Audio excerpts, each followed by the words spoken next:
Welcome back, Mateo here. Red alert from the Gulf. The strategic chokepoint of Hormuz has just been locked down. According to urgent intelligence reports, Iran has realized its ambition to completely re-blockade this strait. This is not psychological warfare at the diplomatic table. The ground reality has shifted to a pre-war state. Hormuz is not just a narrow naval corridor, it is the global energy logistics lifeline, shouldering 20% of the world's daily crude oil output. Unilaterally severing this maritime route is a direct shock to the supply chains and economic security of the United States and its NATO allies. The ticking time bomb in the Middle East has officially been triggered.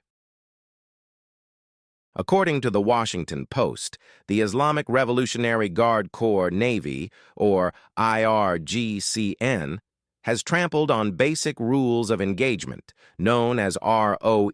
They haven't stopped at asymmetrical mine-laying tactics or harassment, but have escalated to kinetic attacks using direct firepower on commercial vessels. The Pentagon confirmed that 2 Indian-flagged oil tankers entered the kill zone. From a military doctrine perspective, this is a blatant strangulation of international freedom of navigation operations, or FONOP. By weaponizing the energy flow, Tehran is directly holding a gun to the throat of the Western economy. For Washington and U.S. Central Command, or CENTCOM, the limits of diplomatic deterrence have collapsed, forcing live fire combat options into a state of readiness. In response to this escalation, the Pentagon immediately activated emergency combat protocols. U.S. Central Command established a retaliatory blockade zone. The entire Fifth Fleet stationed in the Gulf has transitioned to the highest state of combat readiness. Formations of Arleigh Burke-class destroyers and guided missile cruisers have activated their vertical launching systems, awaiting orders. The counterattack will not stop in the shallow waters of the Persian Gulf. Washington has issued a global deterrence rule of engagement. Any maritime entity with logistical or financial ties to the Islamic Revolutionary Guard Corps now becomes a legitimate military target. The most absolute chokepoint net is being cast. On the ground, the risk of kinetic clashes is measured in minutes. Naval combat analysts warn of a fierce close-quarters scenario. Lightning-fast swarm tactics by armed IRGC speedboats directly confronting Aegis combat systems and phalanx close-in weapon systems from U.S. destroyers. At this flashpoint, CENTCOM is not fighting alone. The NATO Allied Network is establishing an integrated C4ISR system, sharing real-time satellite intelligence data and reinforcing the naval logistics bridge. The deliberate move to potentially deploy additional carrier strike groups confirms one thing. The situation has escalated far beyond a regional conflict, upgrading into an all-out firepower confrontation between the Western Alliance and Tehran's deterrence axis. The shockwave from the Gulf immediately slammed into global commodity markets. The energy supply chain disruption shock has officially begun. As soon as intelligence confirmed the Hormuz blockade, Brent and WTI crude futures immediately smashed through all technical resistance levels. For American voters, this isn't a distant expeditionary risk, but a direct blow to domestic gas pumps just ahead of the peak travel season. This energy shock is the detonator for a new inflation cycle, threatening to collapse the fragile macroeconomic recovery of the EU alliance. Strategists in Tehran have accurately targeted the core economic Achilles heel of the West, the tactic of weaponized inflation. Behind the macroeconomic fracture, a financial counterintelligence risk is shaking Washington. The Commodity Futures Trading Commission is urgently investigating an anonymous derivatives trading network worth over $1 billion. The anomaly: the orders were executed with absolute precision right before the IRGCN units received the order to open fire. Analysts are raising harsh questions. Was there a leak of strategic intelligence reports from the Pentagon flowing straight to Wall Street? What power has turned geopolitical conflict into a tool for hyper-profiteering? If this cash flow is identified as insider trading based on top-secret security data, it will detonate a devastating political crisis, exposing a fatal counter-espionage vulnerability in the United States.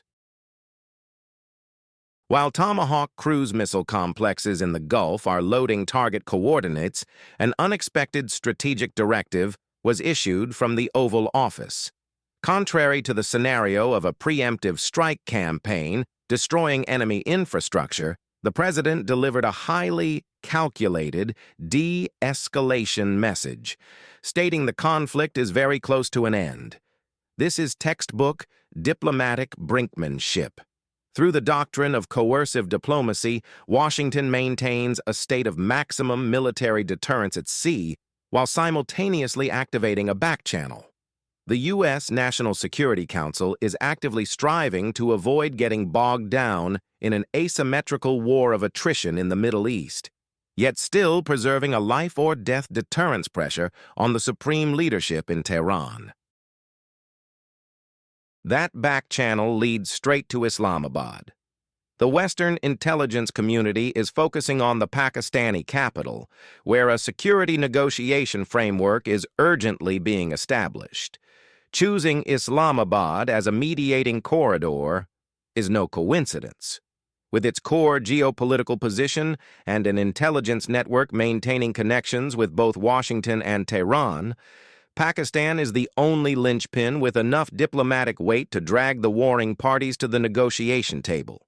For the Pentagon and the NATO bloc, this round of talks is not just about defusing the kinetic detonator at Hormuz. The ultimate strategic end state is to re-establish a new regional security architecture, completely neutralizing the capability to weaponize energy flows from Iran and its proxy forces. Ladies and gentlemen, we are standing at a fault line of geopolitical history. The worst-case scenario will push the global energy logistics system into a state of paralysis if the Hormuz chokepoint remains locked down. Conversely, a fragile negotiation roadmap is being established.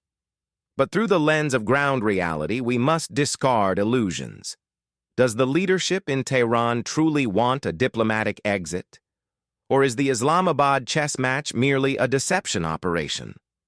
It is highly probable that this is just a tactical fallback for the IRGC to buy time to reinforce their coastal anti-access and area denial network, redeploy stealth anti-ship missile batteries, and prepare for a high-intensity conflict.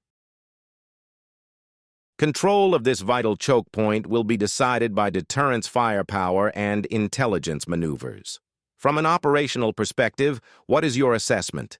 Should CENTCOM launch a decapitation strike campaign, using air power to neutralize the enemy's entire command and control network and speedboat fleet, or gamble energy security on the negotiation table in Islamabad?